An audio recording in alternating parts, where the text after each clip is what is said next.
మన మధ్యలో ఒక అద్భుతమైన సాక్ష్యం ఉంది, ఒకసారి విందాం. వందనాలండి. మేము ఇక్కడ 2014 నుంచి చర్చికి వస్తున్నామండి. అయితే నాకు సంతానం లేదు. 14 ఇయర్స్గా సంతానం లేదు. ఎంతో బాధపడ్డాను.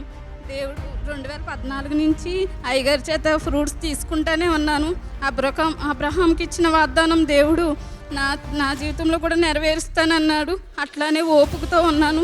ఎన్నో అవమానాలు, ఎన్నో ఎక్కడికి ఫంక్షన్కి వెళ్ళాక కేకేరు కదా, పిల్లలు లేరనేది అప్పటికి అలా చాలా అవమానాలు పడ్డాను.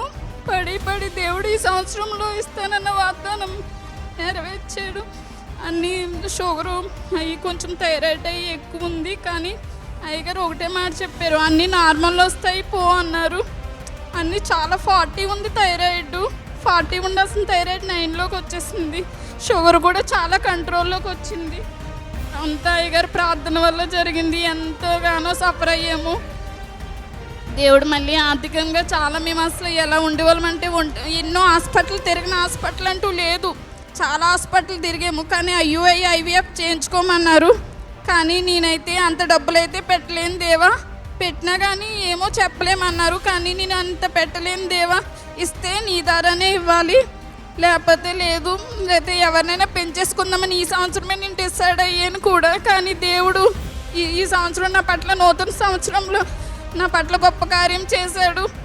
అందరి ముందు తలెత్తుకునేలా చేస్తానంటాడు కదా దేవుడు. ఆ మాట నా పట్ల నెరవేర్చాడు దేవుడు. 14 ఇయర్స్ తర్వాత దేవుడు అద్భుతంగా గర్భఫలం తెరిచారు.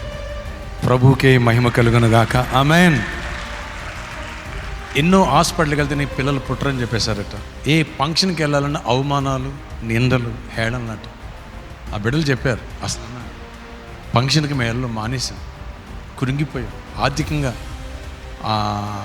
హాస్పిటల్స్ ఖర్చు పెట్టేసి అప్పులు అయిపోయారు. ఒంటి మీద ఉన్న బంగారం అంతా హాస్పిటల్కే ఖర్చు పెట్టేశాం, అమ్మేసాం మొత్తం అన్నీ. కానీ తర్వాత దేవుడు రెట్టింపిస్తానంటాడు కదా, 2 అంతకు మించి బంగారం దేవుడు ఇచ్చాడు. అది ఈ చర్చకు వచ్చిన తర్వాతే, అది మేము టీవీలో చూసి వచ్చాము. షాపు నుంచి స్టార్ట్ అయ్యాం మేము, అక్కడి నుంచి స్టార్ట్ అయ్యాము. 2014 నుంచి ఇదే చర్చకి, ఇదే పుట్టిల్లు మాది.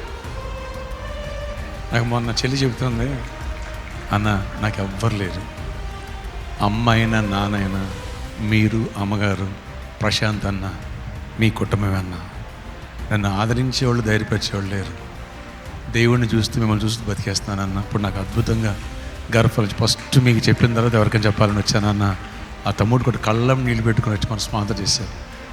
అయ్యా ఇది పరిస్థితి అంటే, నన్ను 1 నెల ఆగండి, తర్వాత స్కాన్ చేయించుకోండి, అప్పుడు మీరు సాక్ష్యం చెబుతారు కదా. నన్ను ప్రేయర్ చేయమన్నారు. షుగర్ ఎక్కువ ఉంది, థైరాయిడ్ ఎక్కువ ఉంది, ప్రేయర్ చేశాను. అద్భుతంగా అన్ని నార్మల్ రిపోర్ట్లు వచ్చినాయి. బేబీ బాగుందని స్కానింగ్ రిపోర్ట్ వచ్చింది. అందుకని ఈరోజు సాక్ష్యం చెప్తున్నారు. సమస్త మహిమ ప్రభు అయిన యేసుకే చెల్లునుగాక. ఆమేన్. ఎప్పుడు నిరీక్షణ కోల్పోవాలి. మరి ఈ చెల్లి సంఘానికే 2014 నుంచి వస్తుంది, ఫ్రూట్స్ తీసుకుంటుంది, అవలే పిల్లలు పుట్ల. ఒక్కసారి తీసుకున్న వాళ్ళు పుట్టారు, 2 times 1 month తీసుకున్న వాళ్ళు కూడా పిల్లలు పుట్టారు. కానీ బట్ ఇన్ని సంవత్సరాలు అయినా సరే ఆ చెల్లి నిరీక్షణ కోల్పోలే. 38 ఏళ్ళుగా బయటేసే కోండి దగ్గర ఎలా నిరీక్షణతో ఉన్నాడో అలా ఉంది ఆ చెల్లి. ఆ మహాదేవుడు అద్భుతం చేశాడు. ఒకవేళ తల్లి బాధలు, నిందలు, అవమానాలు, ఫంక్షన్కి వెళ్ళలేక, నువ్వు గుడ్రాలు, నీ పిల్లలు లేరు అని ఆళ్ళీళ్ళు అంటూ ఉంటూ కృంగిపోయి చచ్చిపోదాం అనిపిస్తున్నావు అనుకోవద్దు. వచ్చేసే, ఇక్కడ దేవుడు ఉన్నాడు. నిన్ను ప్రేమించి దైవ ప్రేమ చూపించే సంఘం ఉంది. దేవుడు ఇక్కడ ఎంతోమందికి అద్భుతాలు చేస్తున్నాడు. ఈ చెల్లికి చేసిన దేవుడు అద్భుతాలు నీకు చేయలేడా? చేస్తాడు. Don't worry. God bless you. ఈ సాక్ష్యం అనేకులు సవాలు చేయనుగాక. ఆమేన్.